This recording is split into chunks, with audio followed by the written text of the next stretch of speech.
La vida cristiana normal. Por Watchman Nee. Paul había llegado a ese punto. Lo deja claro cuando dice en Romanos 7:7, yo no conocí el pecado sino por la ley, porque no conociera la codicia, si la ley no dijera, no codiciarás.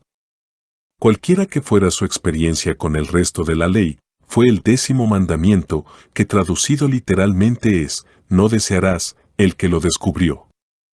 Allí su total fracaso e incapacidad lo miraron a la cara.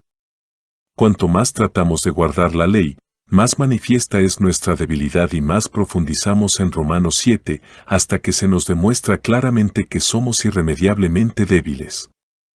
Dios lo supo todo el tiempo, pero nosotros no, por lo que Dios tuvo que hacernos pasar por experiencias dolorosas para reconocer ese hecho.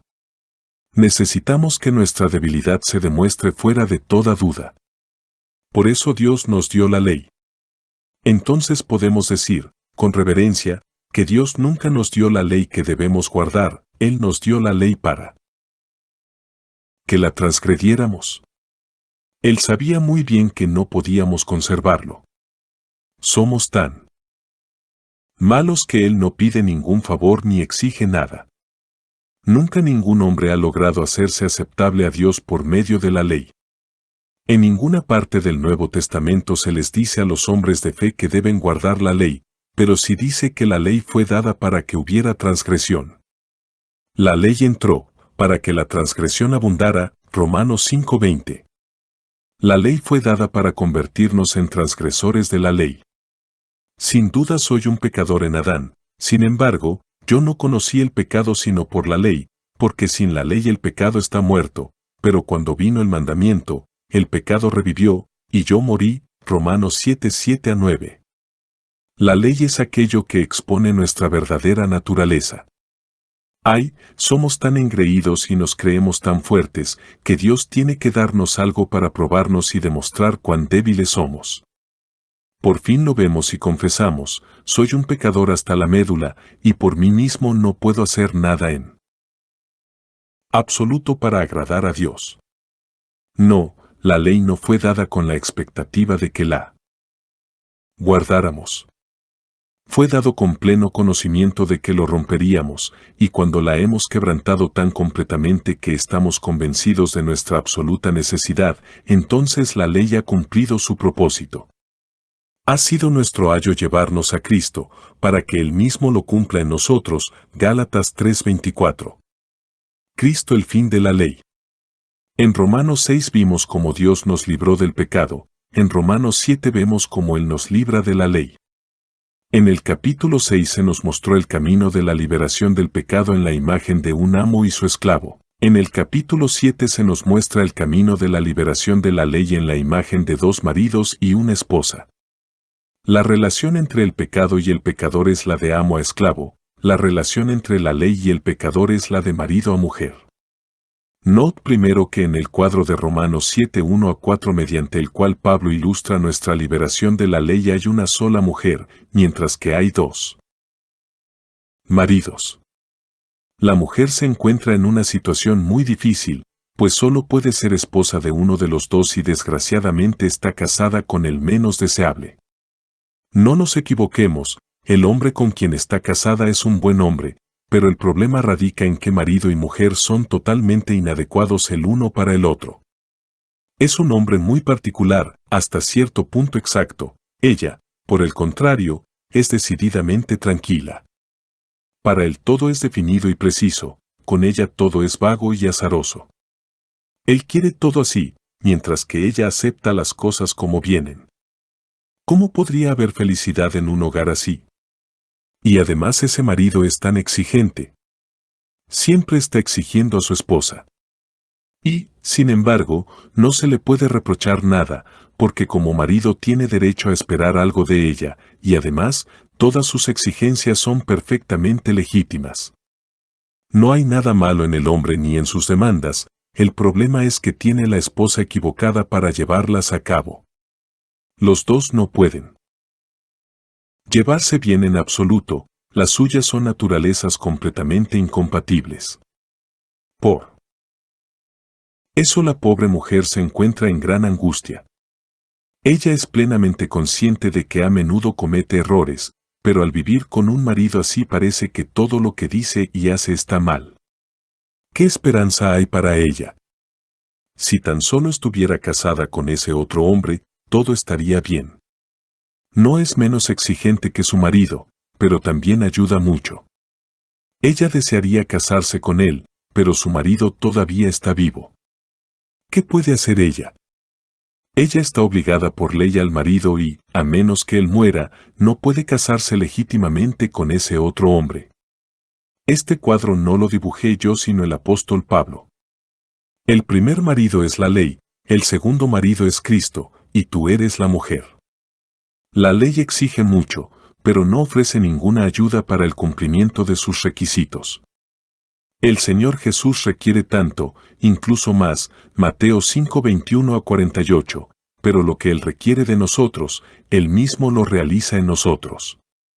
La ley plantea exigencias y nos deja impotentes para cumplirlas. Cristo hace exigencias, pero Él mismo cumple en nosotros las mismas exigencias que hace. No es de extrañar que la mujer desee liberarse del primer marido para poder casarse con ese otro hombre. Pero su única esperanza de liberación es la muerte de su primer marido, y él se aferra a la vida con mucha tenacidad. De hecho, no existe la menor posibilidad de que fallezca. Hasta que pasen el cielo y la tierra, ni una jota ni una tilde pasará de la ley, hasta que todo se haya cumplido. Mateo 5:18. La ley va a continuar por toda la eternidad. Si la ley nunca pasará, entonces ¿cómo podré yo unirme a Cristo? ¿Cómo puedo casarme con un segundo marido si mi primer marido simplemente se niega a morir? Hay una salida. Si él no muere, yo puedo morir, y si muero, la relación matrimonial se disuelve. Y esa es exactamente la manera en que Dios se libera de la ley. El punto más importante a notar.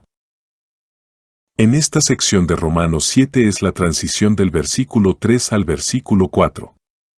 Los versículos 1 al 3 muestran que el marido debe morir, pero en el versículo 4 vemos que en realidad es la mujer la que muere.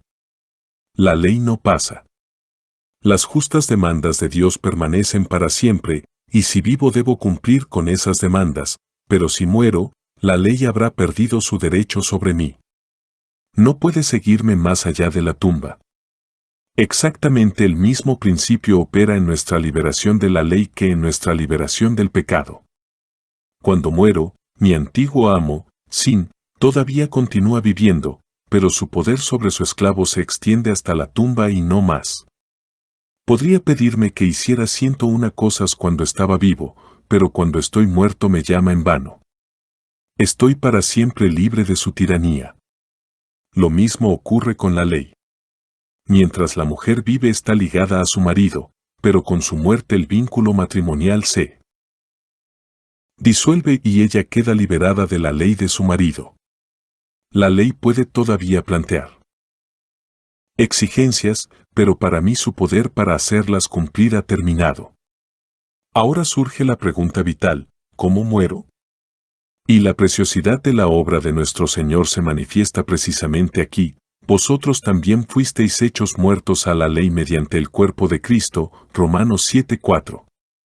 Cuando Cristo murió, su cuerpo fue quebrantado, y desde que Dios me puso en él, 1 Corintios 1:30, yo también he sido quebrantado. Cuando él fue crucificado, yo fui crucificado con él. Una ilustración del Antiguo Testamento puede ayudar a aclarar esto. Era el velo del testimonio que separaba el lugar santo del lugar santísimo, y sobre él estaban bordados querubines, Éxodo 26:31, Segunda Crónicas 3:14, cuyos rostros, por analogía con Ezequiel 1:10 y 10:14, incluía la de un hombre como representación de la cabeza humana de toda la creación natural, Salmos 8:4-8. En los días del Antiguo Testamento, Dios habitaba dentro del velo y el hombre fuera. El hombre podía mirar el velo, pero no dentro de él. Ese velo simbolizaba la carne de nuestro Señor, su cuerpo, Hebreos 10:20. Así, en los evangelios los hombres solo podían contemplar la forma exterior de nuestro Señor, no podían, salvo por revelación divina, Mateo 16, 16 a 17, ver al Dios que habitaba en ellos. Pero cuando el Señor Jesús murió, el velo del templo se rasgó de arriba a abajo, Mateo 27, 51, como por la mano de Dios, para que el hombre pudiera contemplar directamente el lugar santísimo. Desde la muerte del Señor Jesús, Dios ya no está velado sino que busca revelarse, 1 Corintios 2, 7 a 10. Pero cuando el velo se rasgó, ¿qué pasó con los querubines? Dios solo rasgó el velo, es cierto, pero los querubines estaban allí en el velo y eran uno con él, porque estaban bordados sobre él. Era imposible rasgar el velo y preservarlos enteros. Cuando el velo se rasgó, los querubines se rasgaron con él. Y, a los ojos de Dios, cuando el Señor Jesús murió, toda la creación viviente murió también. Por tanto, hermanos míos, también vosotros fuisteis muertos a la ley por el cuerpo de Cristo. El marido de esa mujer puede estar muy bien y ser fuerte, pero si ella muere, puede hacerle tantas exigencias como quiera, no la afectará en lo más mínimo. La muerte la ha liberado de todos los reclamos de su marido. Estábamos en el Señor Jesús cuando Él murió, y esa muerte inclusiva suya nos ha liberado para siempre de la ley. Pero nuestro Señor no permaneció en la tumba. Al tercer día resucitó, y como todavía estamos en Él, también hemos resucitado. El cuerpo del Señor Jesús habla no solo de su muerte sino de su resurrección, porque su resurrección fue una resurrección corporal. Así, mediante el cuerpo de Cristo no solo estamos muertos a la ley, sino vivos para Dios. El propósito de Dios al unirnos a Cristo no fue meramente negativo, fue gloriosamente positivo, para que os unáis a otro. Romanos 7:4. La muerte ha disuelto la antigua relación matrimonial, de modo que la mujer, desesperada por las constantes exigencias de su exmarido, que nunca movió un dedo meñique para ayudarla a cumplirlas, ahora queda libre para casarse con el otro hombre, que con cada exigencia que él hace se convierte en ella en el poder para su cumplimiento. ¿Y cuál es el problema de esta nueva unión? Para que llevemos fruto para Dios, Romanos 7:4. Por el cuerpo de Cristo esa mujer insensata y pecadora murió, pero estando unida a Él en la muerte, también lo está en la resurrección, y en el poder de la vida de la resurrección produce fruto para Dios. La vida resucitada del Señor en ella la fortalece para todas las exigencias que la santidad de Dios le hace. La ley de Dios no es anulada, se cumple perfectamente, porque el Señor resucitado vive ahora su vida en ella, y su vida siempre agrada al Padre. ¿Qué pasa cuando una mujer se casa? Ya no lleva su propio nombre sino el de su marido, y ella comparte no solo su nombre, sino también sus posesiones. Así es cuando estamos unidos a Cristo. Cuando le pertenecemos, todo lo que es suyo se vuelve nuestro, y con sus infinitos recursos a nuestra disposición podemos satisfacer todas sus demandas. Nuestro fin es el comienzo de Dios. Ahora que hemos resuelto el lado doctrinal de la cuestión, debemos pasar a las cuestiones prácticas, deteniéndonos un poco más en el aspecto negativo y reservando el positivo para nuestro próximo capítulo. ¿Qué significa en la vida cotidiana ser librado de la ley?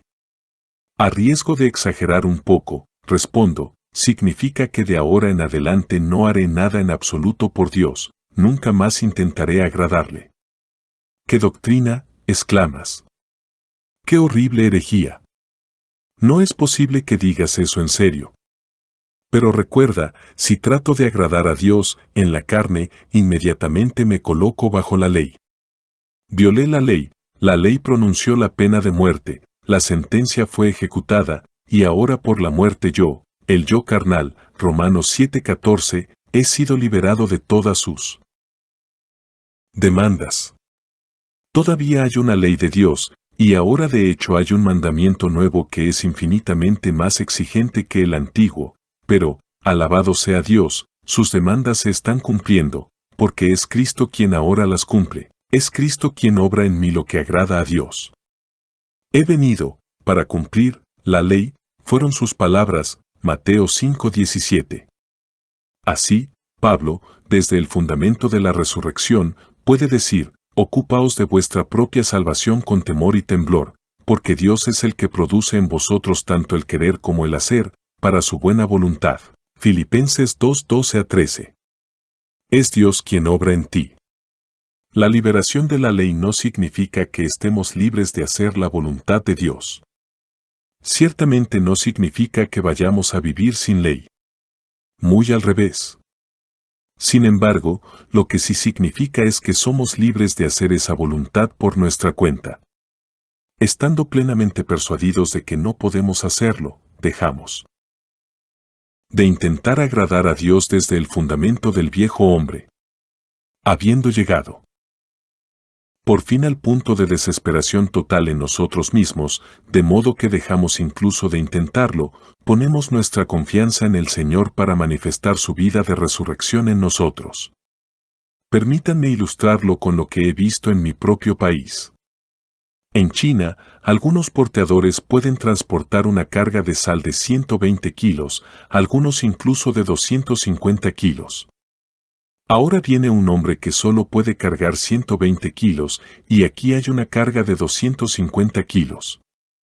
Sabe perfectamente que no puede cargarlo y, si es prudente, dirá, no lo tocaré. Pero la tentación de intentarlo está arraigada en la naturaleza humana, por lo que, aunque no es posible soportarla, lo intenta. Cuando era joven solía entretenerme viendo a 10 o 20 de estos tipos venir e intentarlo, aunque cada uno de ellos sabía que no podría lograrlo. Al final, deberá rendirse y dejar paso al hombre que pueda hacerlo. Cuanto antes dejemos de intentarlo, mejor, porque si monopolizamos la tarea, entonces no hay lugar para el Espíritu Santo.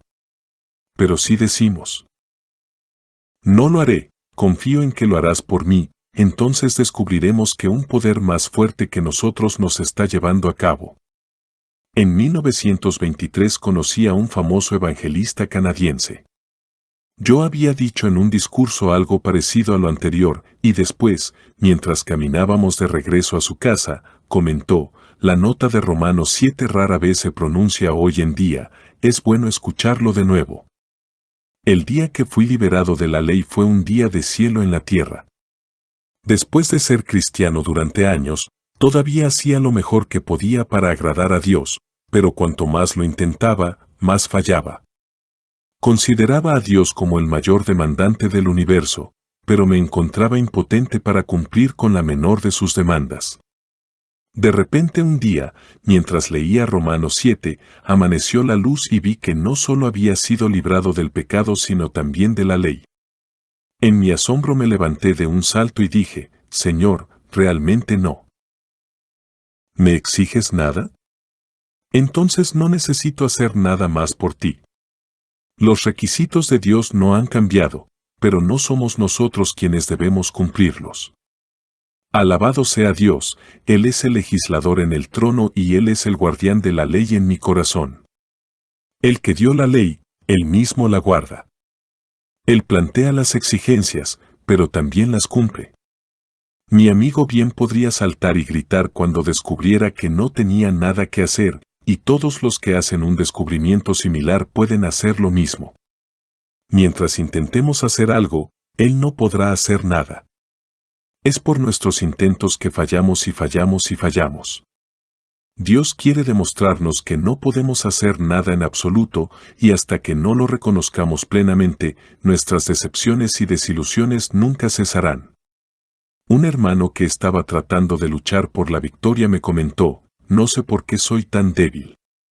El problema contigo, dije, es que eres lo suficientemente débil como para no hacer la voluntad de Dios, pero no lo suficientemente débil como para mantenerte al margen de las cosas por completo.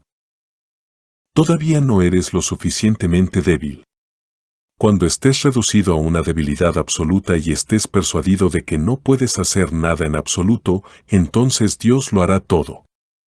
Todos necesitamos llegar al punto en que digamos, Señor, no puedo hacer nada por ti, pero confío en que tú lo harás todo en mí. Una vez me encontraba en un lugar de China con unos 20 hermanos más. No había suficientes provisiones para bañarse en la casa donde nos quedamos, así que íbamos a darnos un chapuzón diario en el río. En una ocasión, un hermano tuvo un calambre en una pierna y de repente vi que se estaba hundiendo rápidamente, así que le hice un gesto a otro hermano, que era un nadador experto, para que se apresurara a rescatarlo. Pero, para mi sorpresa, no hizo ningún movimiento. Entonces me desesperé y grité, ¿no ves que el hombre se está ahogando? Y los otros hermanos, tan agitados como yo, también gritaron vigorosamente. Pero nuestro buen nadador seguía sin moverse. Calmado y sereno, permaneció donde estaba, aparentemente posponiendo la tarea no deseada. Mientras tanto, la voz del pobre hermano que se estaba ahogando se hizo más débil y sus esfuerzos más débiles. En mi corazón dije, odio a ese hombre. Piensa en cómo dejó que un hermano se ahogara ante sus propios ojos y no acudió al rescate. Pero cuando el hombre ya se estaba hundiendo, con unas cuantas brazadas rápidas el nadador estuvo a su lado y ambos llegaron sanos y salvos a la orilla. Cuando tuve la oportunidad, expresé mis puntos de vista. Nunca he visto a ningún cristiano que ame su vida tanto como tú, dije. Piensa en la angustia que le habrías ahorrado a ese hermano si te hubieras considerado un poco menos y a él un poco más. Pero el nadador conocía su oficio mejor que yo. Si hubiera ido antes, dijo, me habría agarrado tan rápido que ambos nos hubiéramos hundido. Un hombre que se está ahogando no puede salvarse hasta que esté completamente exhausto y deje de hacer el más mínimo esfuerzo para salvarse. ¿Lo ves? Cuando abandonemos el caso, entonces Dios lo retomará. Él está esperando hasta que se nos acaben nuestros recursos y no podamos hacer nada más por nosotros mismos. Dios ha condenado todo lo que es de la vieja creación y lo ha enviado a la cruz. La carne para nada aprovecha. Si intentamos hacer algo en la carne, prácticamente estamos repudiando la cruz de Cristo. Dios ha declarado que somos aptos solo para la muerte. Cuando realmente creemos eso, confirmamos el veredicto de Dios al renunciar a todos nuestros esfuerzos carnales para agradarle. Cada uno de nuestros esfuerzos por hacer su voluntad es una negación de su declaración en la cruz de nuestra total inutilidad. Nuestros continuos esfuerzos son una mala interpretación, por un lado, de las demandas de Dios y, por otro, de la fuente de suministro. Vemos la ley y pensamos que debemos cumplir con sus exigencias, pero debemos recordar que, aunque la ley en sí misma está bien, estará completamente equivocada si se aplica a la persona equivocada. El hombre miserable de Romanos 7 trató de cumplir él mismo con las demandas de la ley de Dios, y esa fue la causa de su problema. El uso repetido de la palabrita yo en este capítulo da la clave del fracaso. El bien que quiero, no lo hago, pero el mal que no quiero, eso hago, Romanos 7:19. Había un error fundamental en la mente de este hombre. Pensó que Dios le estaba pidiendo que guardara la ley, así que por supuesto estaba tratando de guardarla. Pero Dios no le exigía tal cosa. ¿Cuál fue el resultado? Lejos de hacer lo que agradaba a Dios, se encontró haciendo lo que no le agradaba. En sus propios esfuerzos por hacer la voluntad de Dios, hizo exactamente lo contrario de lo que sabía que era su voluntad. Gracias Dios. Romanos 6 trata del cuerpo de pecado, Romanos 7 del cuerpo de esta muerte. Sabiendo esto, que nuestro viejo hombre fue crucificado juntamente con él, para que el cuerpo de pecado sea anulado, a fin de que no sirvamos más al pecado como esclavos. Romanos 6:6. Miserable de mí. ¿Quién me librará del cuerpo de esta muerte? Romanos 7:24. En el capítulo 6 toda la cuestión que tenemos ante nosotros es el pecado, en el capítulo 7 toda la cuestión que tenemos ante nosotros es la muerte. ¿Cuál es la diferencia entre el cuerpo de pecado y el cuerpo de muerte? Con respecto al pecado, es decir, a todo lo que desagrada a Dios, tengo un cuerpo de pecado, es decir, un cuerpo que está activamente involucrado en el pecado. Pero en cuanto a la ley de Dios, es decir, a aquello que expresa la voluntad de Dios, tengo un cuerpo de muerte. Mi actividad respecto al pecado hace de mi cuerpo un cuerpo de pecado, mi fracaso con respecto a todo lo malo, mundano y satánico soy, en mí. Naturaleza, totalmente positivo, pero en todo lo que concierne a la santidad y al cielo y a Dios soy totalmente negativo. ¿Has descubierto la verdad de eso en tu vida? No sirve de nada simplemente descubrirlo en Romanos 6 y 7. ¿Has descubierto que llevas el peso de un cuerpo sin vida con respecto a la voluntad de Dios? No tienes dificultad para hablar de asuntos mundanos, pero cuando intentas hablar por el Señor te quedas sin palabras, cuando intentas orar te sientes somnoliento, cuando intentas hacer algo para el Señor te sientes mal. Puedes hacer cualquier cosa menos aquello que esté relacionado con la voluntad de Dios. Hay algo en este cuerpo que no armoniza con la voluntad de Dios. ¿Qué significa la muerte? Podemos ilustrarlo con un versículo muy conocido de la primera carta a los Corintios. Por esto muchos entre vosotros están débiles y enfermos, y no pocos duermen. 1 Corintios 11:30. La muerte es debilidad. Producida hasta el extremo, debilidad, enfermedad, muerte. La muerte significa debilidad total, significa que eres débil hasta tal punto que no puedes volverte más débil. Que tenga un cuerpo de muerte en relación con la voluntad de Dios significa que soy tan débil en cuanto a servir a Dios, tan completamente débil, que estoy reducido a un punto de extrema impotencia. Miserable de mí. ¿Quién me librará de este cuerpo de muerte?, gritó Pablo, y es bueno que alguien clame como él. No hay nada más musical en los oídos del Señor. Este clamor es el más espiritual y bíblico que un hombre puede pronunciar. Solo lo pronuncia cuando sabe que no puede hacer nada y renuncia a tomar nuevas resoluciones. Hasta ese momento, cada vez que fracasaba tomaba una nueva resolución y duplicaba y redoblaba su fuerza de voluntad. Al final descubre que ya no sirve de nada tomar una decisión y grita desesperado, miserable de mí. Como un hombre que de repente se despierta y se encuentra en un edificio en llamas, su grito. Ahora es de ayuda, porque ha llegado al punto en que se desespera de sí mismo. ¿Te has desesperado de ti mismo o esperas que si lees y oras más serás un mejor cristiano?